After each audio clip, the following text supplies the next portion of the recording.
viene esta palabra que es la que debería llamar nuestra atención a cada uno de nosotros. Y dice así: ahora, mientras que nuestro gran sumo sacerdote está haciendo propiciación por nosotros, debemos tratar de llegar a la perfección en Cristo. Nuestro Salvador no pudo ser inducido a ceder a la tentación, y es en esta palabra que quiero que nos enfoquemos en este estudio. Ni siquiera en pensamiento. Esa es la magna obra que tiene que hacer el Espíritu Santo en nosotros. Ese es el poder milagroso al cual Dios nos tiene que llevar a cada uno de nosotros. A que ni por un momento, ni por un instante pase por nuestra mente, por nuestro pensamiento, alguna tentación. Eso es, para el hombre, eso es algo imposible. Hasta para los teólogos, es algo que nunca se va a poder lograr. Y si lo miramos desde el aspecto humano, nunca se puede lograr. Pero sin embargo, es un requisito, es una norma que nosotros tenemos que alcanzar. Para eso, necesitamos saber cómo vamos a lograr eso. ¿Cómo lo vamos a alcanzar que no pase por nuestra mente ni un pensamiento que nos lleve a ceder a la tentación? Porque Satanás va a tratar de implantar en la mente de los seres, de los hijos de Dios, pensamientos mundanos. Porque dice aquí, Satanás se encuentra en los corazones humanos. ¿Qué es lo que encuentra Satanás en la actualidad? Ahora dice, Satanás se encuentra en los corazones humanos algún asidero en que hacerse firme. Eso quiere decir que ahora nuestros pensamientos todavía son atacados por tentaciones, por pensamientos que no van de acuerdo a la imagen y semejanza de Dios. Y luego sigue diciendo, por medio del cual la tentación se fortalece. Pero Cristo declaró al hablar de sí mismo, viene el príncipe de este mundo, mas no tiene nada en mí.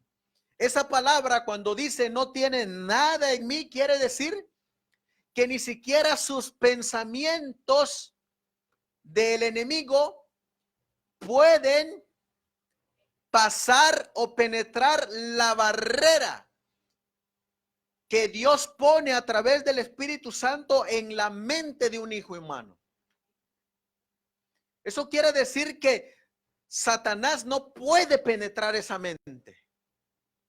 Sin embargo, dice aquí, Satanás no pudo encontrar nada en el Hijo de Dios. Es decir, que no pudo encontrar ni siquiera un pensamiento que lo llevara a ceder a la tentación. Y luego dice, Cristo guardó. Dice, Satanás no pudo encontrar nada en el Hijo de Dios que le permitiese ganar la victoria. Cristo guardó los mandamientos de su Padre y no hubo en él ningún pecado de que Satanás pudiese sacar ventaja. Esta es la condición en que deben encontrarse los que han de poder subsistir en el tiempo de angustia. Ahora, cuando comienza el tiempo de angustia, ¿qué ha ocurrido en el cielo?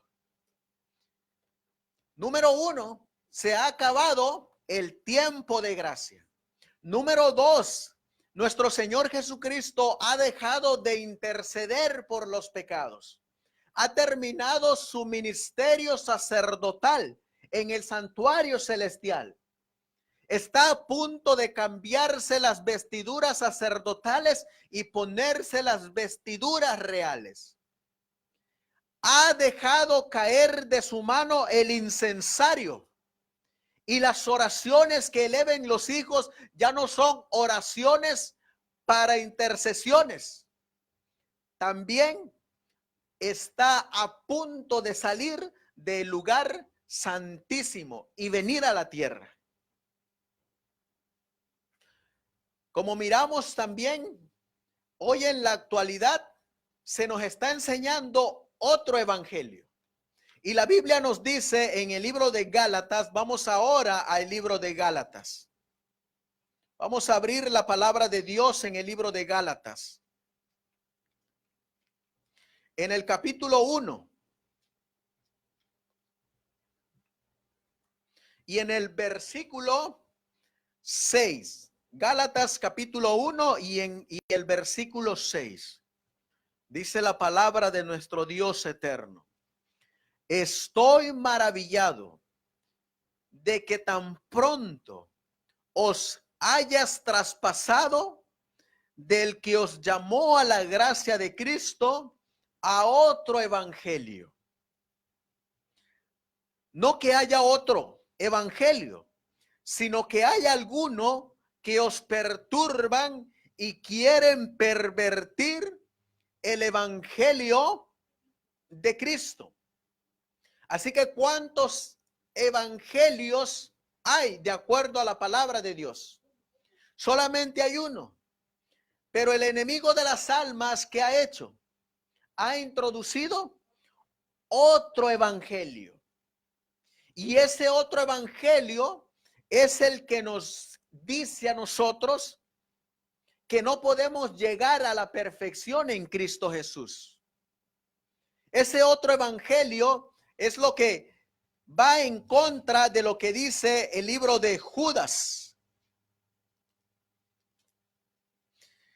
Judas, versículo 24.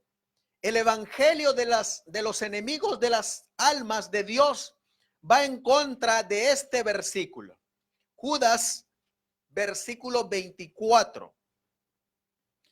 Y aquel que es poderoso para guardaros sin caída. ¿Y cómo dice este evangelio de Dios? Y presentarlos sin mancha delante de su gloria con gran alegría. Así que el verdadero evangelio, ¿qué es lo que tiene? Tiene poder. ¿Poder para qué? Para guardarnos sin caída. ¿Y qué más? ¿En qué más tiene poder? Y para guardarnos sin mancha. Mancha de pecado. Por eso necesitamos conocer el evangelio de Cristo, el verdadero. Tristemente hoy se nos está presentando otro evangelio. Este no es el evangelio que creían los apóstoles o que creían los profetas o que creían los pioneros, el que se nos muestra en la escuela sabática del 2014. Este evangelio ya es otro evangelio. Este mismo evangelio es el evangelio de los evangélicos, de los protestantes que rechazaron el mensaje de los tres ángeles en 1844. Este evangelio falso se ha introducido en la iglesia y nosotros no podemos estar de acuerdo en este evangelio que nos dice que no podemos guardar la ley de Dios. Para eso, para que comprendamos cuál es la obra final que Dios va a hacer antes de que cierre la gracia, antes de que Él salga del lugar santísimo, antes de que empiece el tiempo de angustia, necesitamos conocer cómo es que Él obró en el pasado. Miren lo que dice esta cita. En la Review and Herald del 10 de enero de 1882. Vamos a mirar primeramente cómo está compuesto el hombre. porque así es como Dios hizo a Adán. Dice, ninguna obra emprendida por los hombres requiere mayor cuidado y habilidad que la preparación y la educación debidas de los jóvenes y los niños. No hay influencias tan potentes como las que rodean en nuestros primeros años de vida. Dice el sabio, entrena a un niño de la manera en que debe ir y cuando sea viejo no se apartará de él. Está citando Proverbios, solo que aquí está citando la versión King James que usaban los pioneros. Y luego dice aquí, la naturaleza del hombre es triple. Esto es lo que tiene el hombre. Y la educación recomendada por Salomón comprende el recto desarrollo de las facultades. Y estas son las tres partes que tiene el hombre. Son físicas, intelectuales y morales. Estas tres cosas que componen al hombre, Dios se las dio a Adán en la creación. Por eso, cuando Dios creó a Adán, cuando él fue creado, dice que Dios lo creó, como dice el libro Las señales de los tiempos del 17 de octubre de 1900. Miren cómo Dios creó a Adán.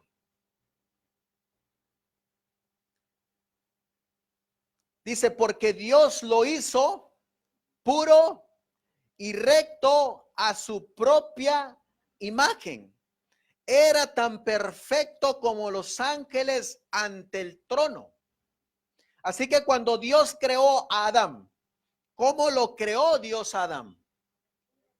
Puro, recto y perfecto.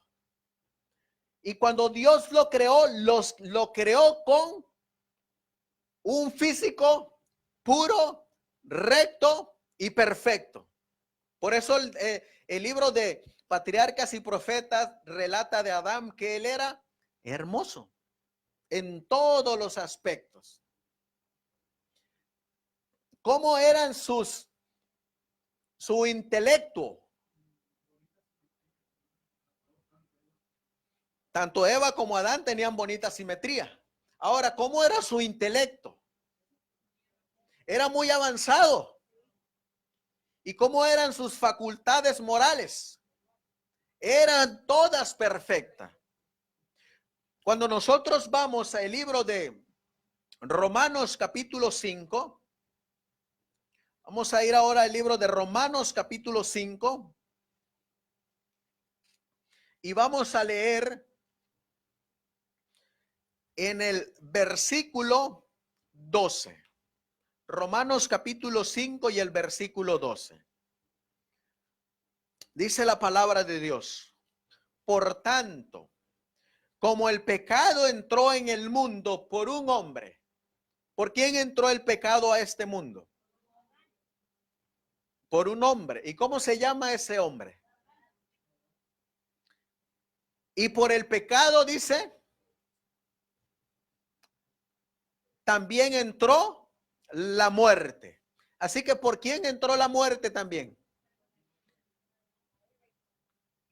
Por el pecado de Adán y de Eva. Y así la muerte pasó a todos los hombres, a todos nosotros, por cuanto todos pecaron.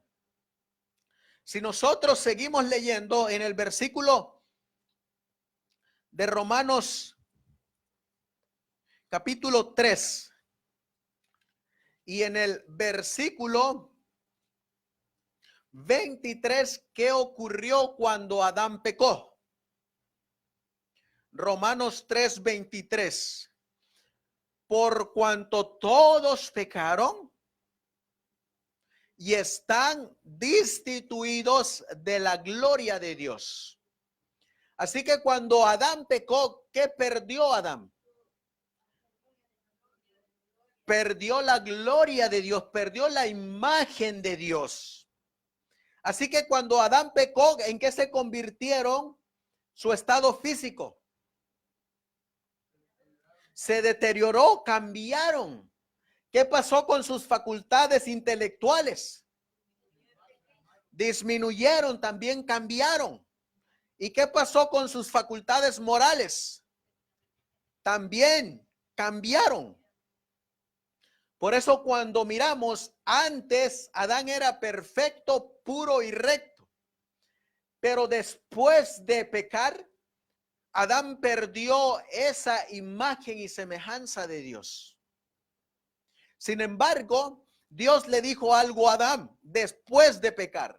Miren lo que dice en el libro de la colección de Cres, en la página 45.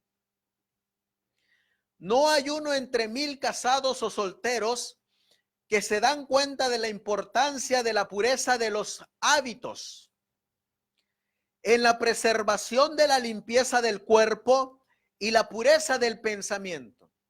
¿A dónde nos está llevando la mensajera del Señor? Cuando nos habla de la importancia de los hábitos, de la importancia de la limpieza del cuerpo y la importancia de los pensamientos.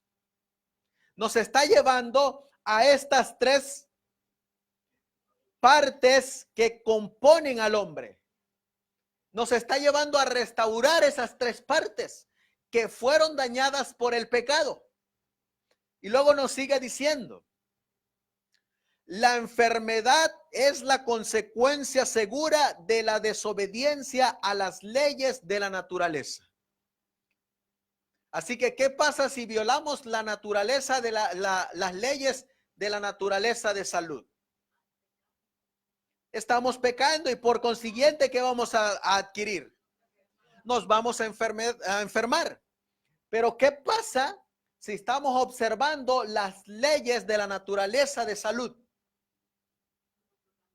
¿Nos vamos a preocupar por el coronavirus?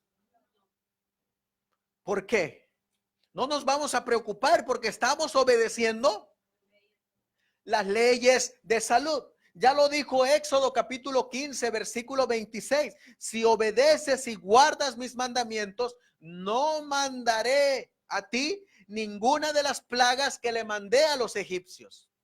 ¿Por qué? Porque hay una condición. Estamos guardando las leyes de la naturaleza de la salud. Y entonces Dios cumple su promesa. Pero si no la estamos guardando, nuestro estado físico, intelectual y moral se están deteriorando. Ahora noten lo que sigue diciendo.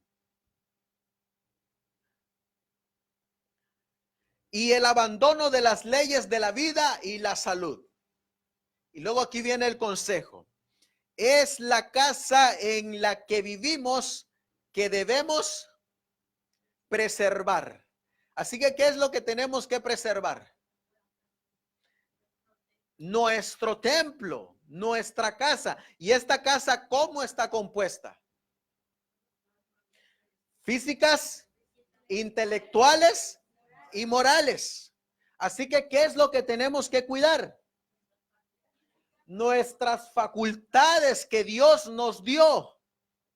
Así que, ¿cómo tiene que estar nuestro cuerpo físico? Sano. Y nuestras facultades intelectuales, nuestros pensamientos, ¿cómo tienen que estar? Sanos también. Y nuestros pensamientos morales, ¿cómo tienen que estar? Limpios también. Por eso ella nos dice, es la casa en la que vivimos que debemos preservar para que pueda honrar a Dios que nos ha redimido. Así que, ¿cómo es que honramos a Dios? Cuidando nuestra casa, cuidando nuestro templo. Necesitamos ahora, dice aquí el otro consejo, necesitamos saber cómo preservar la maquinaria viva. Eso es conocimiento, sabiduría. ¿Y eso dónde lo adquirimos? ¿Dónde adquirimos el conocimiento? En la palabra de Dios, en los testimonios. Y luego dice, necesitamos saber cómo preservar la maquinaria viva para que nuestra alma, cuerpo y espíritu puedan ser consagrados a su servicio. Así que para que podamos servirle a Dios en una completa dependencia para con Él, ¿cómo tiene que estar nuestra alma, nuestro cuerpo, nuestro espíritu? Como seres racionales, somos deplorablemente ignorantes del cuerpo y sus requisitos. Si bien las escuelas que hemos establecido han retomado el estudio de la fisiología, no se han apoderado del asunto con la energía decidida que deberían. No han practicado inteligentemente lo que han recibido en conocimiento y no se dan cuenta de que a menos que se practique, el cuerpo decaerá. Ahora miren lo que le ocurrió a Adán cuando él pecó. Adán fue tentado por el enemigo y cayó. No fue el pecado morador lo que le hizo ceder, porque Dios lo hizo puro, recto, a su propia imagen. Era tan perfecto como los ángeles ante el trono. No había en él principios corruptos ni tendencias al mal. Pero cuando Cristo vino a enfrentar las tentaciones de Satanás, él llevó en semejanza de carne de pecado.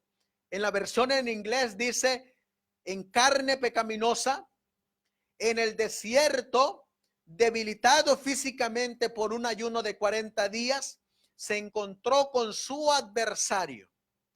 Su dignidad fue cuestionada, su autoridad disputada, su lealtad a su padre asaltado por el enemigo caído. Pero noten lo que dice la cita. No fue el pecado morador lo que lo hizo ceder. Es decir que estaba Adán ahí en el paraíso. ¿Y en dónde estaba el pecado? El pecado estaba en Satanás. Y el pecado andaba morando alrededor del Edén. Pero el problema no es que el pecado anduviera morando alrededor del Edén. Esto me remonta a mí allá en el gran conflicto, porque allá en el cielo se originó el pecado. Y también el pecado andaba morando en el cielo. ¿En dónde específicamente andaba morando el pecado? En los corazones, especialmente primero en el corazón de uno. En el de Lucifer, ahí estaba el pecado. Y el pecado andaba morando. Luego ese pecado contaminó a otros ángeles. Pero hubo una parte de ángeles que no fueron contaminados, aunque el pecado anduviera circulando alrededor de ellos. Entonces, ¿en qué consistió que cayeran en pecado?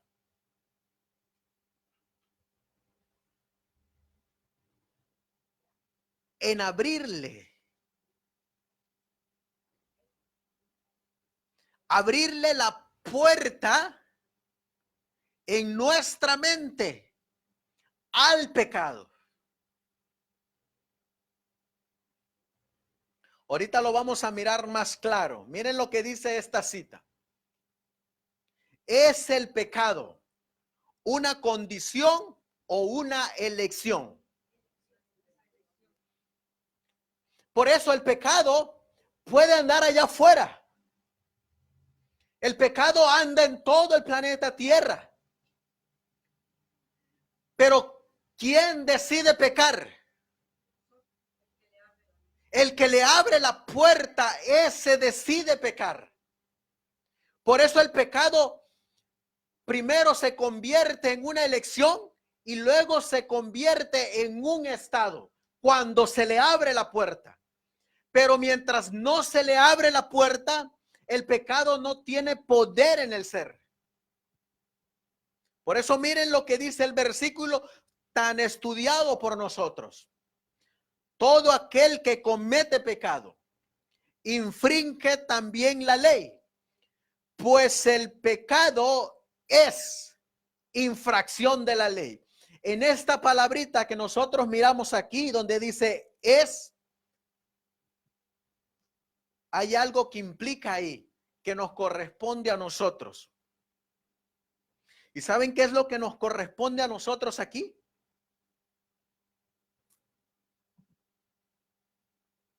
La elección. Eso nos corresponde a nosotros. La elección.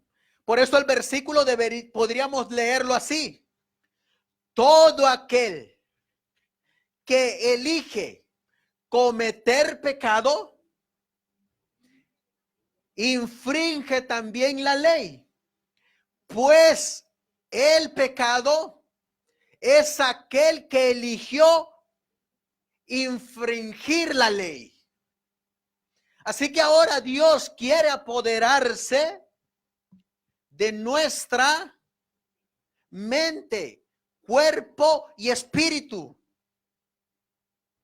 Y eso es lo que tiene que hacer el Espíritu Santo antes de que termine el tiempo de gracia.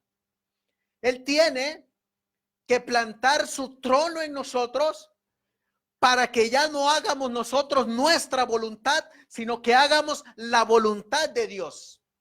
Y cuando eso ocurra, estaremos restablecidos a la misma imagen y semejanza de Dios, en carácter.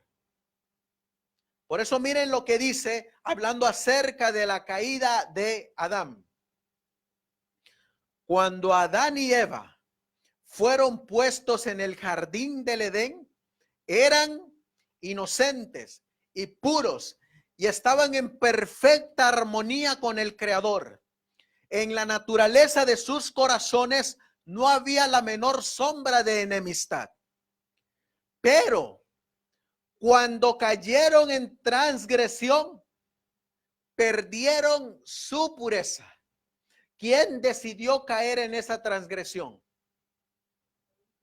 Ellos escogieron, ellos decidieron.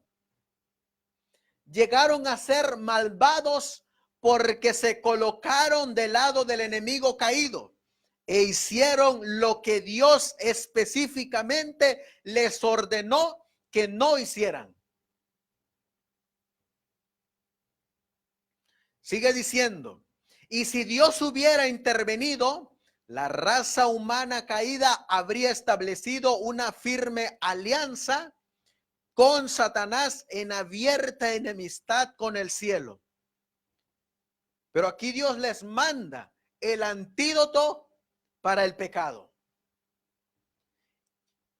Pero cuando el Señor dijo, y pondré enemistad entre ti y la mujer, entre tu simiente y la simiente suya, esta te herirá en la cabeza y tú le herirás en el calcañar. Satanás supuso que aunque había tenido éxito al hacer pecar a los seres humanos, aunque los había conducidos a creer en su mentira y cuestionar a Dios, aunque había logrado depravar la naturaleza humana, algún arreglo se había hecho. ¿Cuál fue el arreglo que hizo Dios para restaurar a Adán? Un sacrificio, símbolo del sacrificio del Cordero de Dios que quita algunos pecados del mundo. La Biblia dice que quita todos los pecados del mundo. Y sigue diciendo, por medio de ese sacrificio, por el cual los seres que habían caído alcanzarían una posición ventajosa y su naturaleza recuperaría la piedad. Comprendió que sus propias acciones al tentarlos se volverían contra él y que sería colocado en una posición desde la cual jamás llegaría a ser un vencedor. Ahora, vamos a mirar aquí. Vamos a tratarlo ahora para nosotros. Cuando nosotros nos bautizamos, ¿qué se supone que tiene que ocurrir aquí en la mente? Tiene que ocurrir un cambio. ¿Qué se supone que tiene que haber estado ocurriendo en el cambio acerca de las leyes del estado físico de la naturaleza? Se supone que se dieron cuenta de que estaban violando el sistema del régimen pro salud y que necesitaban ahora una reconciliación con Dios a través del arrepentimiento, a través de la confesión, a través de la aceptación, y ahora viene la conversión. Por eso, cuando nosotros miramos, ¿cuántos han estudiado la fe de Jesús? Hay un estudio que viene hablando acerca de la reforma pro salud. Ahí. Pero saben que ese estudio de la reforma pro salud es un estudio a medias. Y el espíritu de profecía dice media verdad, mentira completa.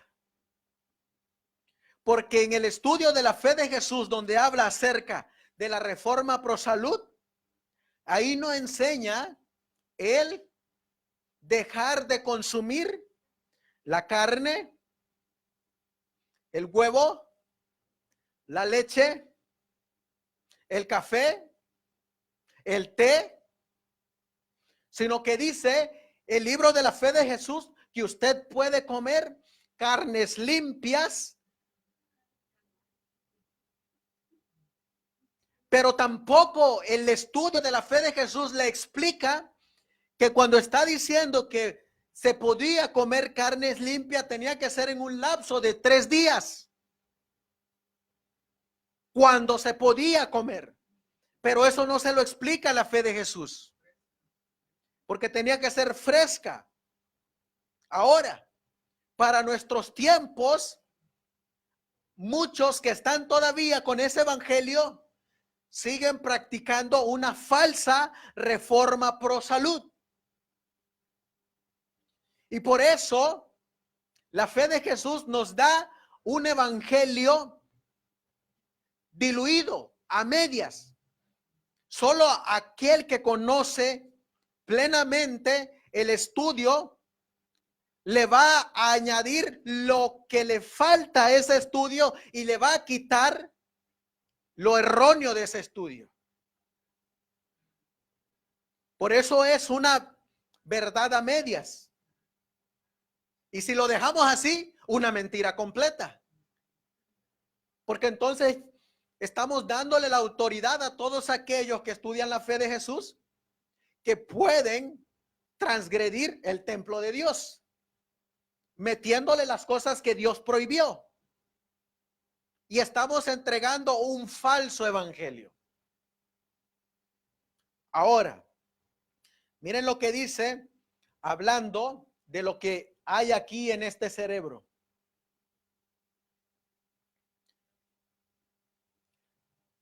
Las pasiones en el ser humano. Las pasiones inferiores tienen su sede o su centro en el cuerpo y obran por su medio. Las palabras carne, carnal o concupiscencias carnales abarcan la naturaleza inferior y corrupta. por sí misma, la carne no puede obrar contra la voluntad de Dios, porque no puede. Se nos ordena que crucifiquemos la carne.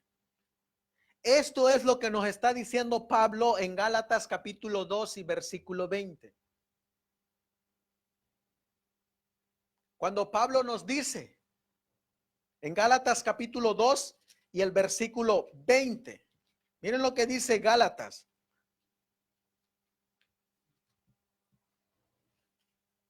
Capítulo 2 y el versículo 20.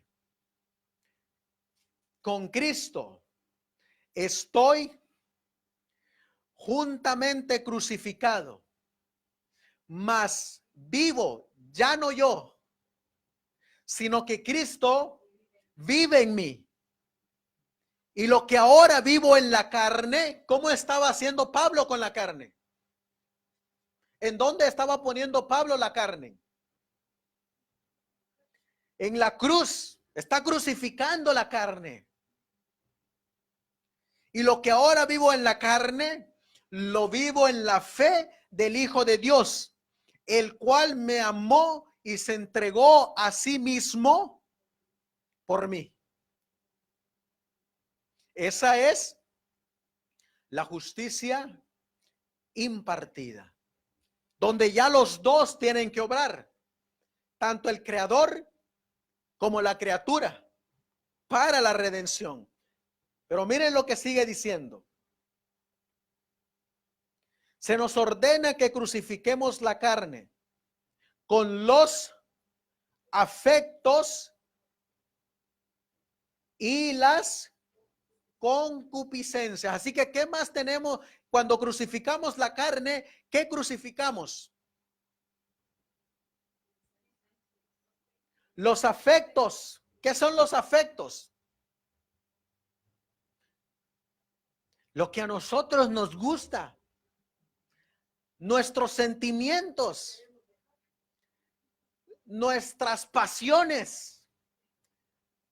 Lo que nosotros queremos hacer. Por eso Pablo dice, es que yo ya no vivo. Yo ya morí a mi yo. Ahora el que mora en mí es Cristo Jesús. Y lo que yo hago, no lo hago porque yo quiera, sino porque ya Cristo vive en mí. Y Él me hace hacer las cosas. Y sigue diciendo aquí. Y las concupiscencias. ¿Qué son las concupiscencias? Los deseos de la mente. Así que, ¿qué más tenemos que crucificar? Los deseos de la mente. Los pensamientos que nos vienen a la mente. Pero la cita nos dice que hay un remanente que ni siquiera va a pecar en las mentes. Es decir, que van a estar en completa sumisión a Dios. Y luego dice, ¿cómo lo haremos? ¿Cómo haremos esta obra que para nosotros es imposible? ¿Aplicaremos lo que el método de Martín Lutero, que se encerró en un cuarto y se empezó a latigar? Dice aquí, ¿cómo lo haremos? ¿Infligiremos dolor al cuerpo? Porque Martín Lutero subió las escaleras buscando la justificación de Dios. Y luego dice aquí, ¿cómo lo haremos? ¿Infligiremos dolor al cuerpo? Dice, no, pero daremos muerte a la tentación de pecar. Debe expulsarse el pensamiento corrompido. Todo intento debe someterse al cautiverio de Jesucristo. Todas las propensiones animales deben sujetarse a las facultades superiores del alma. ¿Cuáles serían nuestras propensiones animales? Miren lo que dice este otro libro, El Cristo Triunfante. ¿Cuáles son nuestras facultades o nuestras propensiones animales? El Señor ha hecho provisión para que las facultades nobles de la mente sean educadas para fines elevados. Pero en vez de esto, los hombres las pervierten y las alistan en el servicio de los intereses temporales, como si la ostentación de las cosas de esta tierra fuese de importancia suprema. Estas son las facultades superiores. De esta manera, las facultades superiores se atrofian y los hombres permanecen descalificados para los deberes que les incumben, si no cultivan las facultades más nobles de la mente. Así que vamos a responder las facultades superiores del alma. ¿Cuáles son? Es esto. Son las facultades más nobles de la mente. Ahora, ¿cuáles son las propensiones animales? Aquí están las propensiones animales. Parece haberse perdido el poder del dominio propio. Algunos reconocerán el mal de las prácticas pecaminosas. Y sin embargo, miren lo que dice. Se disculparán diciendo que no pueden vencer sus pasiones. Esta es una admisión terrible de parte de una persona que lleva el nombre de Cristo. Así que si nosotros decimos que no podemos vencer las pasiones animales, ¿qué estamos diciendo? Una declaración terrible, hermanos. Pero ahora nos va a explicar más plenamente las propensiones animales. Dice aquí: apártese de iniquidad todo aquel que invoca el nombre de Cristo. Pregunta, dice aquí, ¿por qué existe esta debilidad? Es porque las propensiones animales han sido fortalecidas por el ejercicio. Así que, ¿qué es lo que hemos estado haciendo entonces? Alimentando nuestros pensamientos mundanos. Y cuando más alimentamos nuestros pensamientos mundanos, ¿qué más se va fortaleciendo? Esos pensamientos. Y van ganando terreno en la casa de Dios, en el cuerpo donde vivimos. Y por eso llega un punto que estamos tan acostumbrados que ya no discernimos el Espíritu Santo cuando nos está hablando. Y lo único que hacemos es rechazar al Espíritu Santo.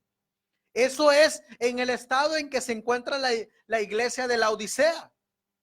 Ha estado fortaleciendo las propensiones animales, que cuando Cristo viene a tocar la puerta, ya no discierne quién le está tocando la puerta, porque han alimentado más este aspecto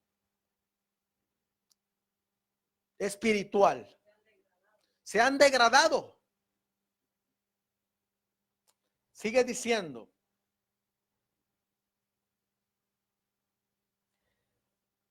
es porque las propensiones animales han sido fortalecidas por el ejercicio hasta que han prevalecido sobre las facultades superiores. Así que, ¿cuáles fueron más fuertes? Las que tenemos que alimentar espiritualmente, las nobles, o las animales. Tenemos que alimentar más las nobles para que venzan a las propensiones animales, Pero si alimentamos más las propensiones animales, los deseos pecaminosos, va a triunfar sobre los deseos del Espíritu Santo. Por eso sigue diciendo.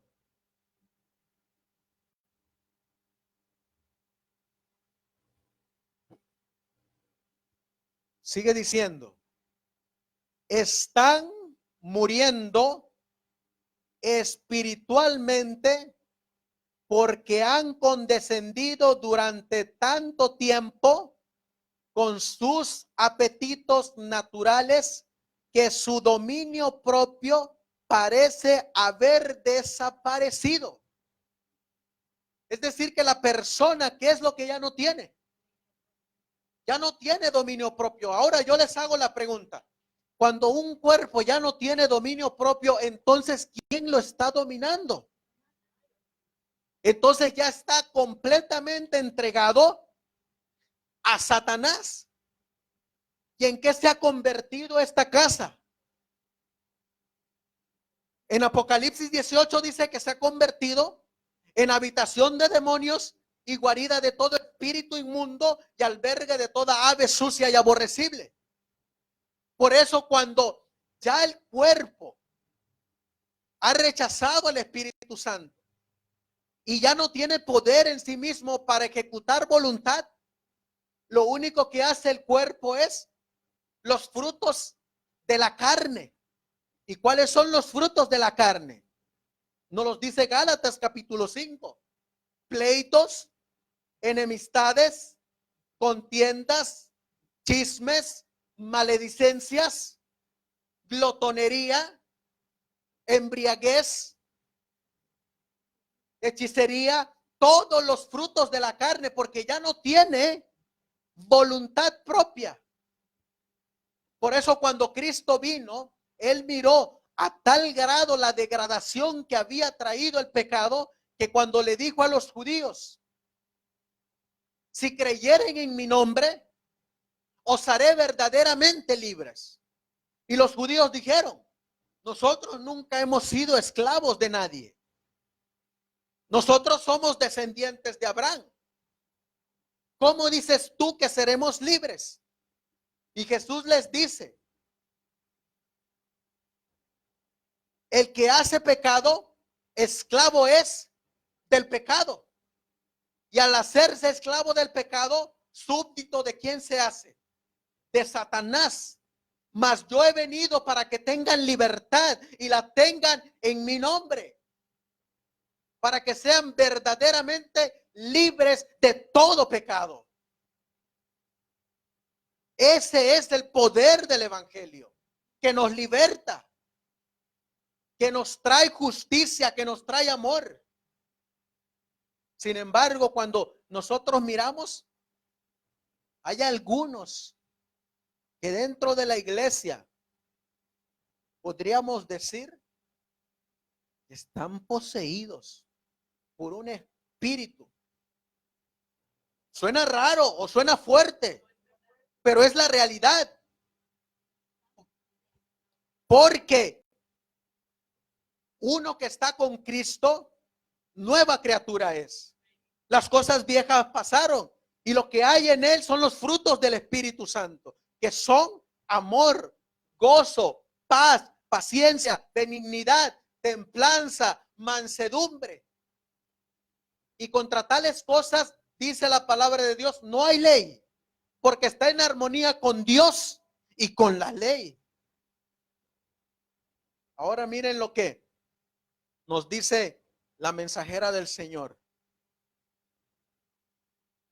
Deberíamos mantener la más estricta castidad en pensamiento, palabra y conducta.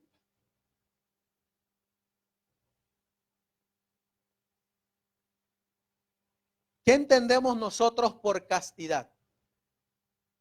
¿A quienes se les practicaban la castidad?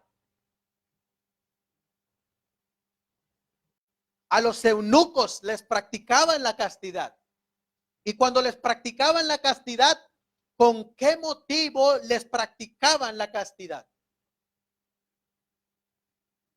Para que no tuvieran deseo, porque cuidaban a la reina en el reino.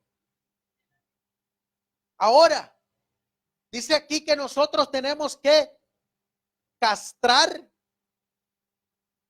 pensamiento, palabra y conducta. Es decir, que nosotros, cada pensamiento tiene que estar sujeto ¿a quién? A Dios. Cada palabra tiene que estar sujeta a Dios. Y cada conducta tiene que estar sujeta a Dios. Recordemos que Dios despliega nuestros pecados secretos a la luz de su rostro. Hay pensamientos y sentimientos sugeridos y fomentados por Satanás que molestan aún a los mejores hombres.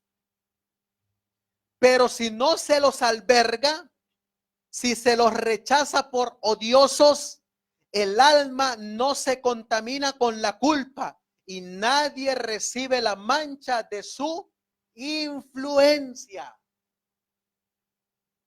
Así que cuando nos viene un pensamiento a la mente, ¿qué es lo que tenemos que hacer inmediatamente?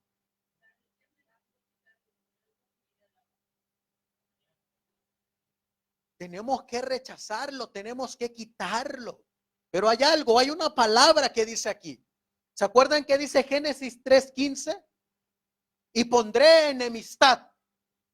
Esa palabra enemistad es la palabra odio. Y tendré odio por el pecado. Porque el pecado produce muerte. Y la muerte produce separación de Dios. Y muerte eterna. Si cada uno, dice, si cada uno de nosotros fuera un sabor de vida, para los que nos rodean, qué bendición sería.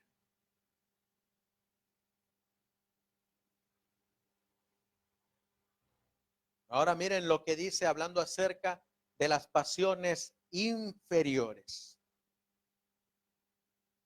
Las pasiones inferiores tienen su sede en el cuerpo. Pero dice aquí, las palabras carne, carnal o concupiscencias carnales abarcan la naturaleza inferior y corrupta.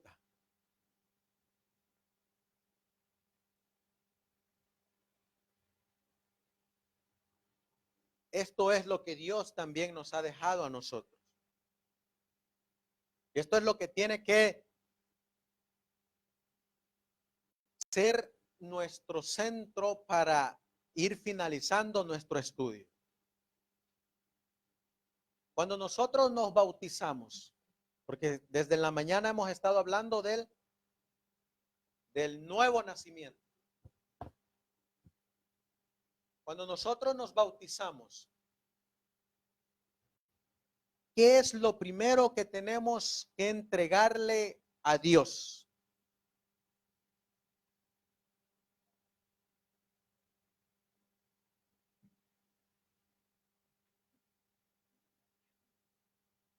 A ver, hermana, espérenme tantito.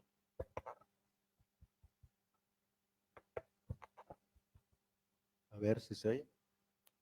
A ver, para que todos compartamos. Una diapositiva que tuvo 2 veces atrás, Ajá. se habla de cuidar el cuerpo físico, lo que viene siendo las facultades mentales y nuestras facultades morales. Entonces, eso es el equivalente a decir alma, cuerpo, espíritu. Todo el ser. Entonces, ese canto que cantamos, mi espíritu, alma y cuerpo, en realidad no está mal. Porque es mi tenemos pregunta. que entregarle todo. Ajá. Entonces, siempre he escuchado a algunos hermanos que dicen, ese canto no lo debemos cantar porque está mal. Pero ahorita yo creo que, por la explicación que nos está dando, creo que está correcto, porque facultades mentales, facultades morales y el cuerpo es el alma, el espíritu.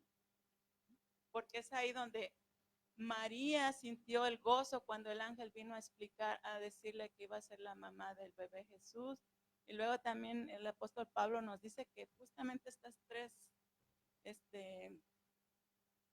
tres cosas debemos de cuidarlas para presentárselas a nuestro Señor Jesucristo. Entonces, no está mal el canto. No, está mal cuando lo cantamos y no meditamos en las palabras que tienen los cantos. ¿Por qué?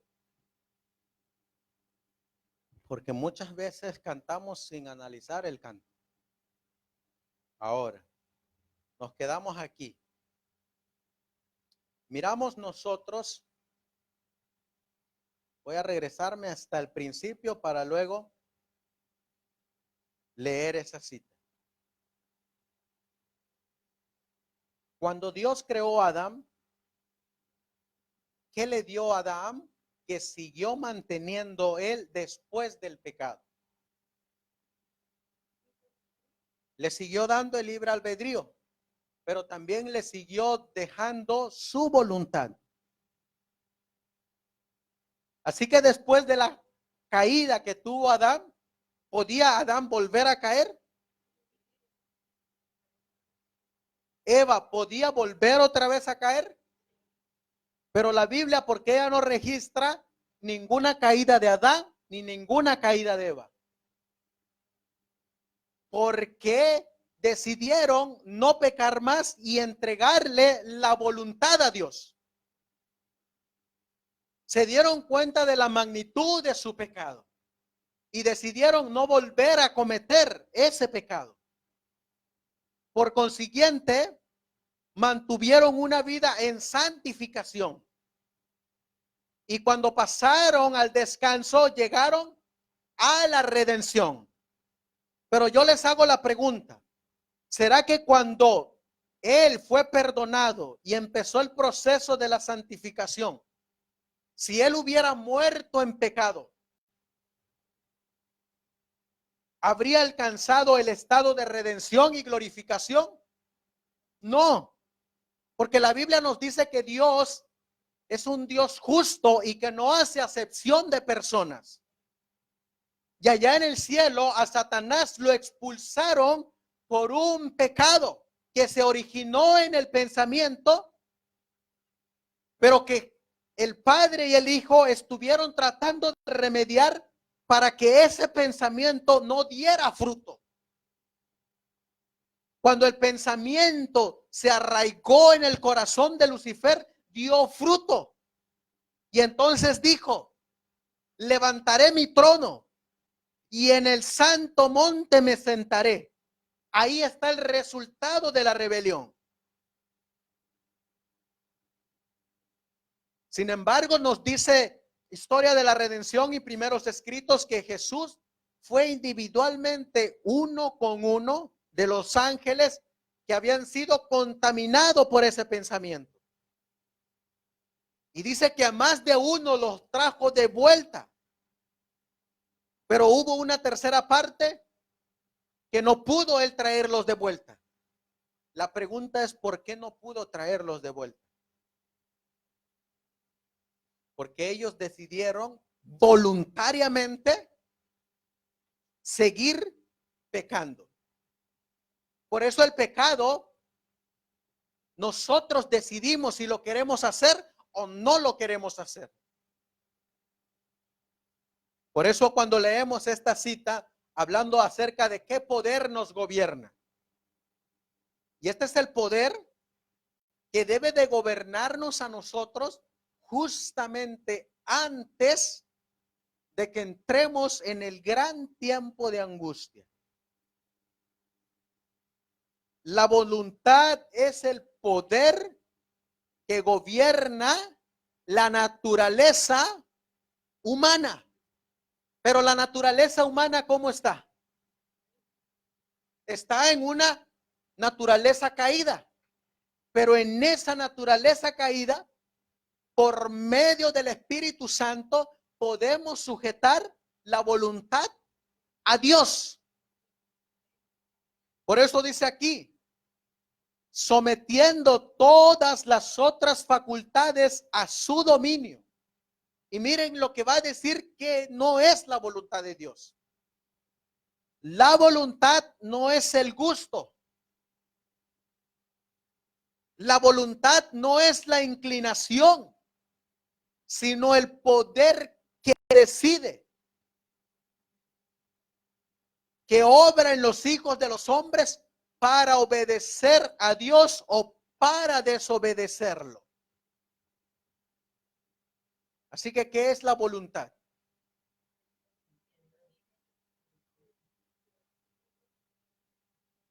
¿Y a quién hemos sometido nosotros nuestra voluntad en la actualidad?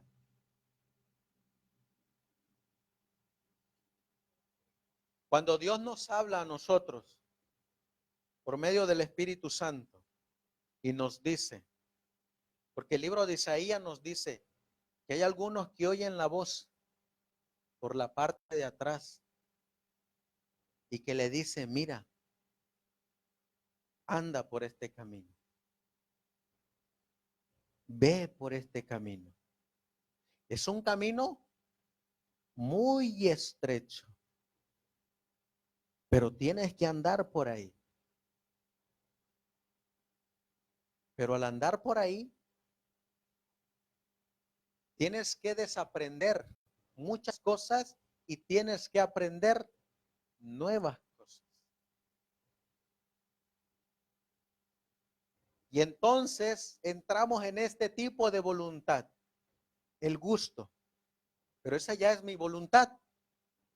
Porque también por el otro lado dice, mira, aquí está una puerta más ancha que esta. En esta otra puerta no necesitas dejar nada. Solamente necesitas creer. En la otra sí necesitas dejar y aprender. Pero en esta no. Entonces hago mi voluntad a mi gusto. Y digo, voy a entrar por esta. Ese es el falso evangelio. Porque la Biblia nos dice en Santiago, capítulo 2, los demonios también creen y tiemblan, pero los demonios no se van a salvar. Su destino está en el lago de fuego, porque decidieron la puerta más grande. Pero en ese caminar, miren lo que hace Dios a través del Espíritu Santo. Mantente de parte de Dios.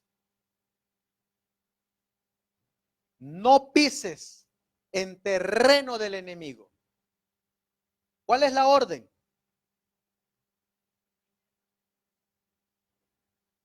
El consejo es,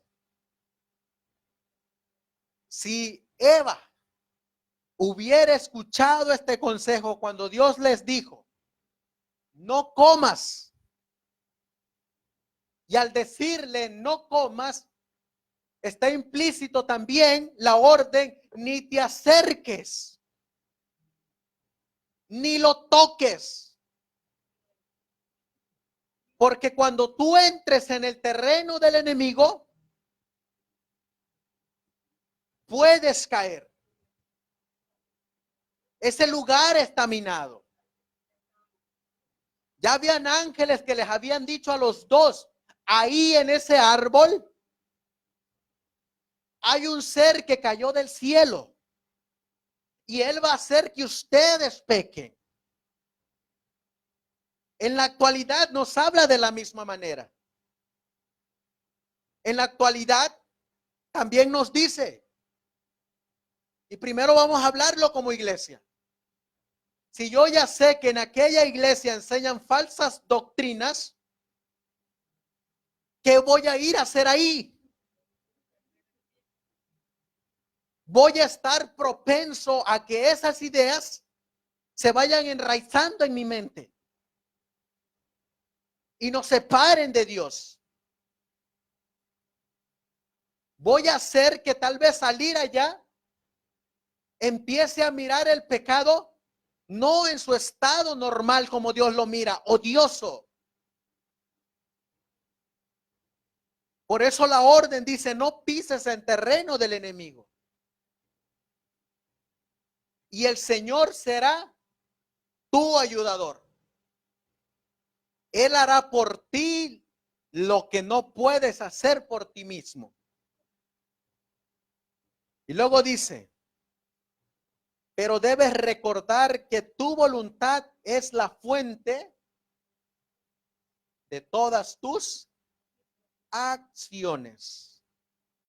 Así que a la final, ¿qué nos dice Dios? Pero tú decides qué hacer.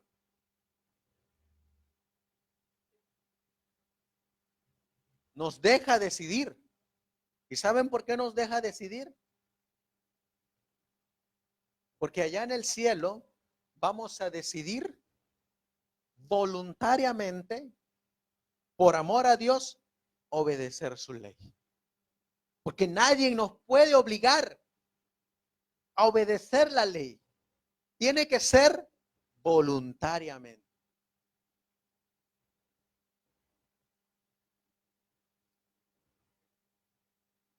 Ahora miren lo que dice aquí. La mayor necesidad del mundo es la de hombres que no se vendan ni se compren. Hombres y mujeres que sean sinceros y honrados en lo más íntimo de las almas. Hombres que no teman dar al pecado el nombre que le corresponde. Pero ¿saben qué es lo que nos pasa a nosotros? Que nosotros tomamos, al menos yo, siempre me había fijado que yo siempre hago esta parte,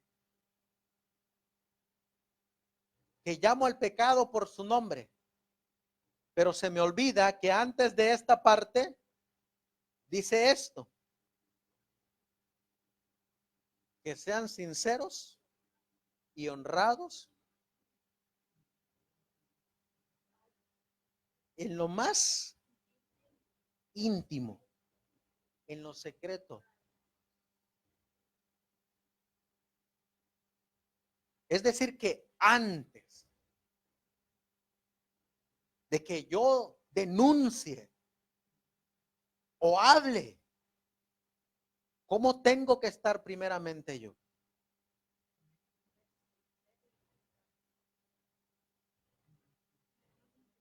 En lo más íntimo de mi corazón tengo que ser un hombre sincero y honrado.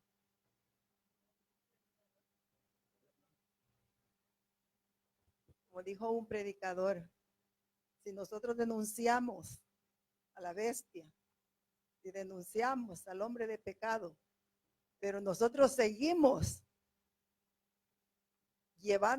haciendo las mismas cosas que hacen la bestia y el hombre, entonces no debemos mejor ni de decir eso, porque tenemos que dar el ejemplo para hablar de esas palabras así, o sea, de denunciar el pecado. Tenemos que ser ejemplo. De lo contrario, mejor no debemos de quedar callados.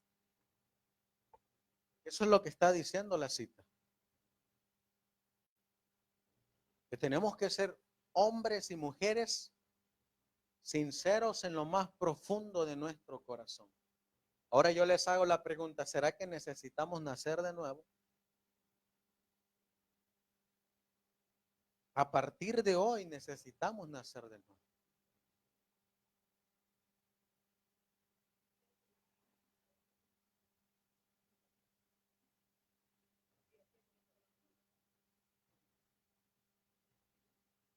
Sigue diciendo esta cita.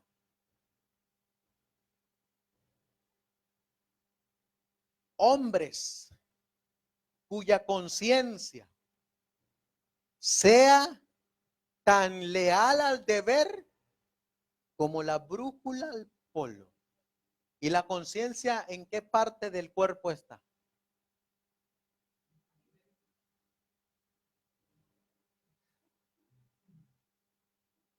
No está en el estómago, ¿verdad?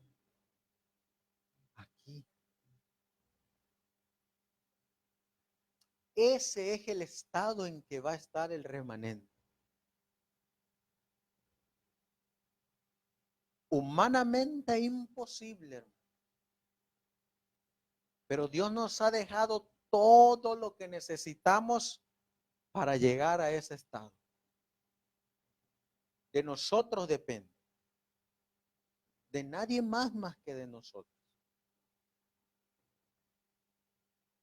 Hombres que se mantengan de parte de la justicia, aunque se desplomen los cielos. ¿Y qué es la justicia? Esto es la justicia. Tu ley es justicia y justicia eterna. Salmo 119. Y luego sigue diciendo, pero semejante carácter no es el resultado de la casualidad. En el nuevo evangelio que ha entrado en el adventismo se dice que esta transformación ocurre en la segunda venida de Jesús como por arte de una casualidad. Que en un abrir y cerrar de ojos se es transformado a imagen y semejanza de Dios. Pero aquí nos dice que no es casualidad. No se debe a favores o dones especiales de la providencia. Un carácter noble es el resultado de la autodisciplina,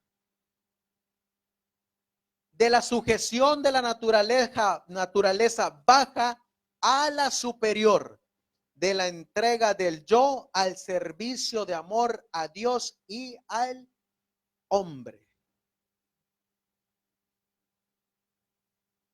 Para terminar,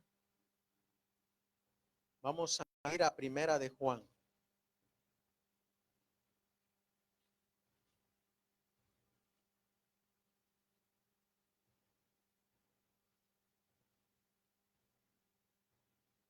Y vamos a leer algunos versículos que son tan conocidos para nosotros.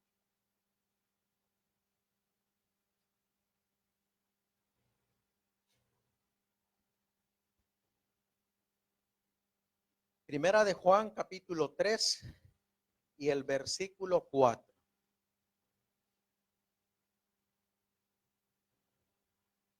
Cualquiera que comete pecado traspasa también la ley. Pues el pecado es transgresión de la ley. Y sabéis que Él, ¿quién es Él en este versículo? Cristo. Y sabemos que Cristo apareció para quitar nuestros pecados. Y no hay pecado en Él. Todo aquel que permanece en Él, ¿y quién es Él? Todo aquel que permanece en Cristo, ¿cómo dice ahí? No peca. ¿Y qué es pecado? Transgresión de la ley. Todo aquel que permanece en Cristo no transgrede la ley. Todo aquel que peca, o es decir, todo aquel que transgrede la ley, no le ha visto ni le ha conocido. Versículo 7. hijitos, nadie los engañe. El que hace justicia es justo como también él. ¿Y quién es él? Cristo, como también Cristo es justo. Versículo 8. El que hace pecado, ¿y qué es pecado? El que transgrede la ley es del diablo. Porque el diablo peca o transgrede la ley desde el principio. Para esto apareció el Hijo de Dios, para deshacer las obras del diablo. Génesis 3:15. Y pondré enemistad entre tú y él. Versículo 9. Todo aquel que es nacido de Dios, este nuevo nacimiento, no peca, es decir, no transgrede la ley, porque su simiente, ¿y qué es la simiente de Dios?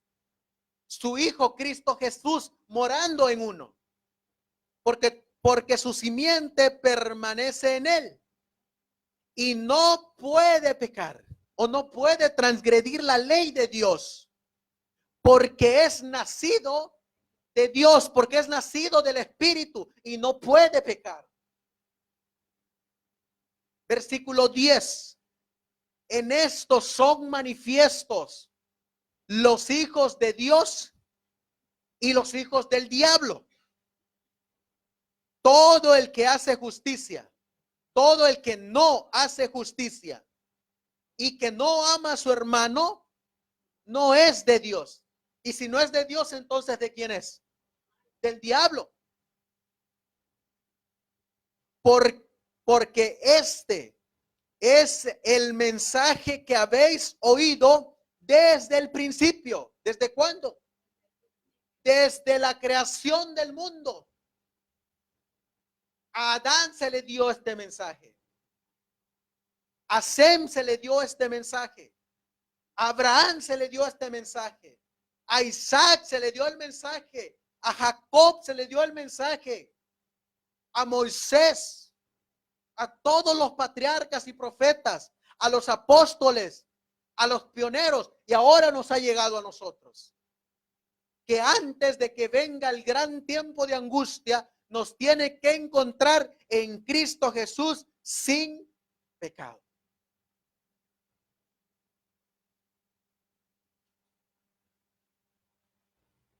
Ahora les hago la pregunta. ¿Será que la palabra y Dios tienen poder? De nosotros depende si cooperamos con Dios o no. Creo que antes de nacer de nuevo, dice la palabra de Dios, porque lo hemos leído, que primero viene el arrepentimiento. Después viene la confesión. Después viene el sacrificio expiatorio. Se nos redime de pecado. Se pone el manto de justicia sobre nosotros. Somos nueva criatura. Y de estar apartados de Dios, venimos a estar unidos con Dios.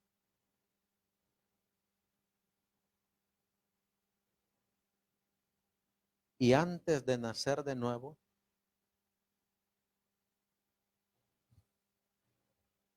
la Biblia nos dice que tenemos que restituir al agraviado, hacer justicia y juicio. Yo creo que todos los que estamos aquí necesitamos nacer de nuevo.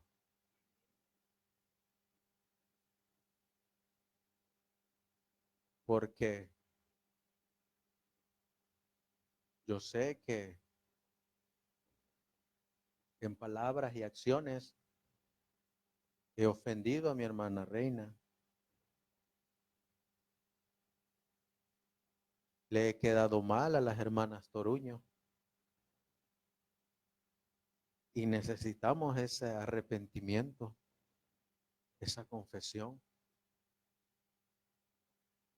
Necesitamos esa reconciliación. Y necesitamos restituir al agraviado. A mi hermana Alexandra también necesito reconciliarme con ella. Hermana Olga, hermana Juanita, Jason, Meche, Fausto, hermana Eneida, hermano Dani, mi hermana, mi esposa, Fabiel.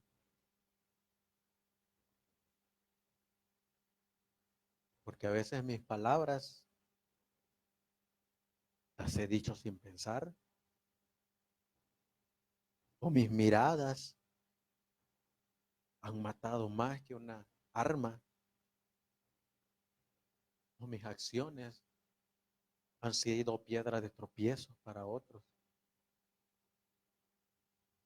Y en el nuevo nacimiento, eso no debe de ocurrir.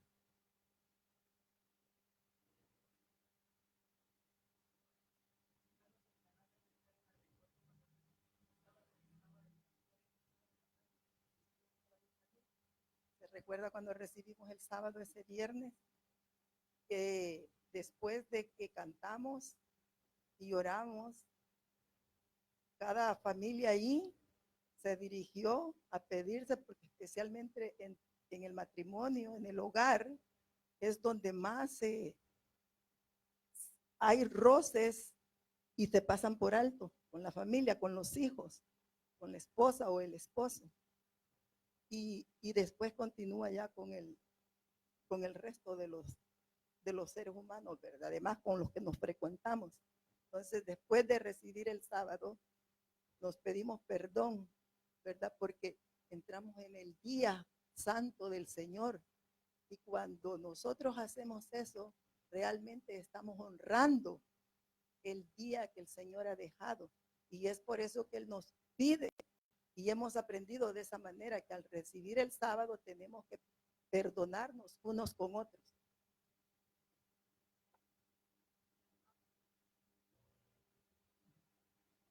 Por eso, hermanos, el tiempo se nos acaba, como dice mi hijo. Y ya está a la vuelta de la esquina el regreso del Señor Jesús. Solo nos está esperando a nosotros. Nada más.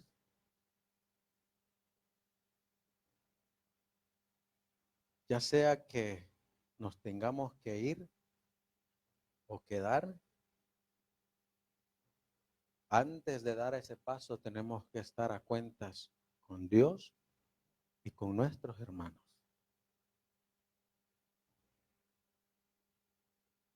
Es por eso la urgencia de este nuevo nacimiento. Sin la cooperación de lo humano con lo divino, dice la parte que el hombre debe sostener es inmensamente pequeña. Pero hay algo que nosotros tenemos que hacer. Por eso, hermanos, pidámosle a Dios nacer de nuevo. Vamos a orar y en la oración vamos a ponernos a cuentas con Dios y a cuentas con nuestros hermanos. Nuestro hermano Fabi quiere dar un comentario. Tengo una pregunta y la pregunta tal vez le puede servir a muchas personas que nos están sintonizando. ¿Cómo hacer cuando las personas están a mucha distancia ¿Cómo hacer cuando las personas están fallecidas? Sé que tienes que ir a Dios, pero pues para que tú le expliques a las personas que están viendo el video. Y cómo hacer también, porque aquí es fácil, entre nosotros como hermanos, pasa un tiempito y podemos pedir disculpas y todo eso. Pero cómo hacer cuando ofendemos a alguien en nuestro trabajo, en nuestra vecindad, en un trabajo anterior, como sea. Y pues ellos conocen de que nosotros somos cristianos, vamos a una iglesia, creemos en Dios. ¿Cómo hacer? ¿Cómo llegarles? Porque sé que es difícil, para otras personas es fácil, o puede ser fácil y para otros puede ser difícil. Pero ¿cuál sería el procedimiento a hacer las cosas? La Biblia dice en Mateo 18 que si alguno tuvo algún percance con su hermano, vaya con él. Si tuve algún percance en el trabajo, tengo que arreglarlo en el trabajo. Si tuve algún percance en la comunidad, tengo que ir a mi comunidad, especialmente a la persona que agredí, que ofendí. Si ha sido un insulto a través de las redes sociales, por medio de las redes sociales, se tiene uno que disculpar.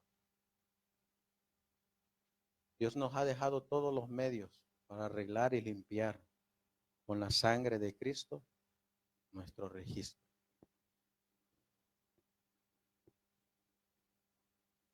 Pero por lo regular ofendemos a los que nos rodean, a los que están cerca de nosotros.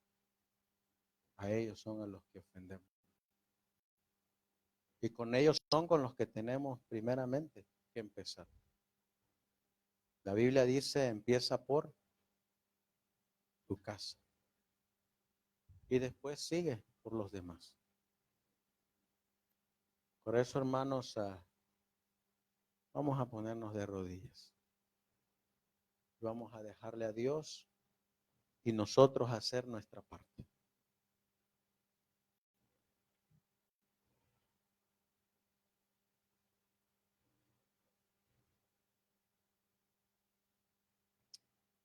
Oh, amantísimo Dios, que tu morada está en las alturas de los cielos. Señor,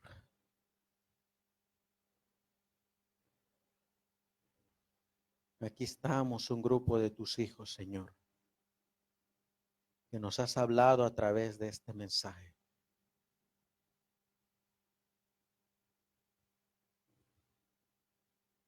Estamos, Señor, tan preocupados muchas veces por las cosas externas que ocurren a nuestro alrededor,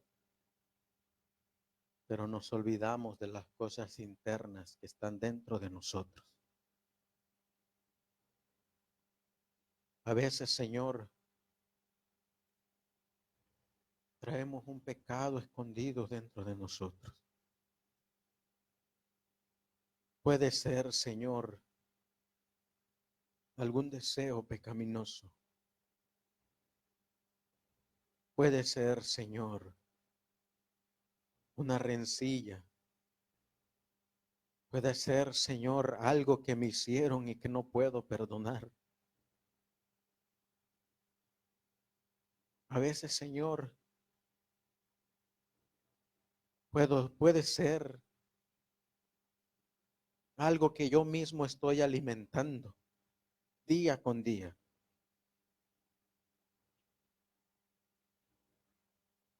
Pero en esta tarde, Señor, de las horas de tu día santo, quiero clamar, quiero gemir, quiero gritar. Como aquel leproso, Señor, como aquel ciego junto al camino, que deseaba que tú le escucharas y que gritaba, Jesús, Hijo de David, ten misericordia de mí. Y tus escrituras registran que tú oíste esa voz. Y fuiste donde estaba él. Y lo primero que le ofreciste fue el perdón de sus pecados. Hoy, Señor, en el nombre de Jesús de Nazaret, rompe las cadenas, Señor, que nos atan a ese pecado. Danos el poder del Espíritu Santo para sujetar nuestra voluntad solamente a ti. Danos, Señor, el poder para mantener nuestro vaso limpio, para que sea derramada sobre nosotros la lluvia tardía. Te ruego y te suplico, Señor, por esta tu iglesia.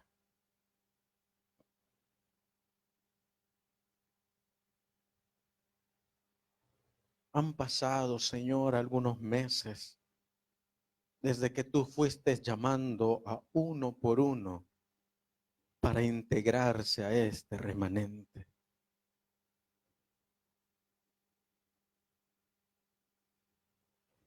Y ha hecho, Señor, como tú le dijiste a Pedro. Pedro,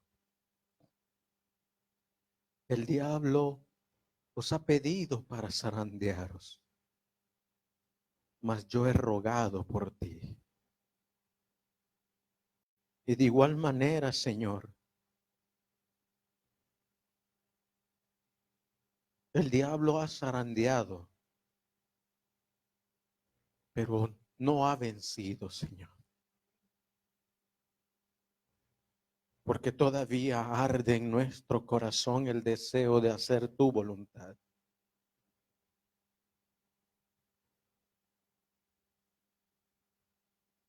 Y te ruego y te suplico, Señor, que la buena obra que comenzaste, usted la termine. Bendice el matrimonio, Señor, de mi hermano Fausto y de Eneida. Bendice a sus hijos. Bendice, Señor, el matrimonio de mi hermano Fabiel y de Mercedes, Señor. Bendícelo, Señor. Bendice el matrimonio, Señor, de mi hermana Reina y Josué. Restáuralo, Señor. Bendice a mi hermana Juanita y a su familia, Señor. Dales poder para vencer. Bendice, Señor, a mi hermano Daniel con su esposa y sus hijos. Bendice, Señor, a la familia Toruño. Bendice, Señor, a mi hermana Olga con sus hijos.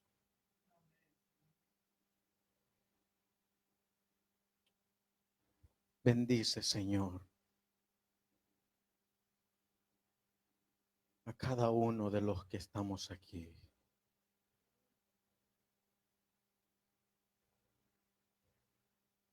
Para que podamos reflejar tu imagen y semejanza.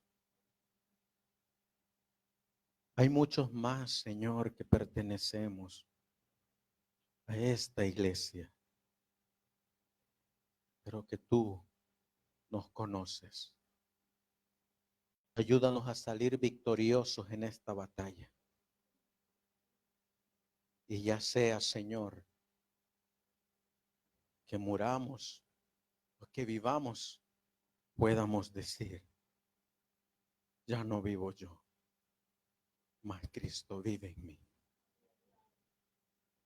Y las cosas que ahora hago, lo hago por la fe en el Hijo de Dios.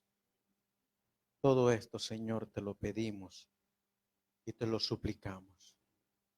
En el precioso y bendito nombre y por el poder del Evangelio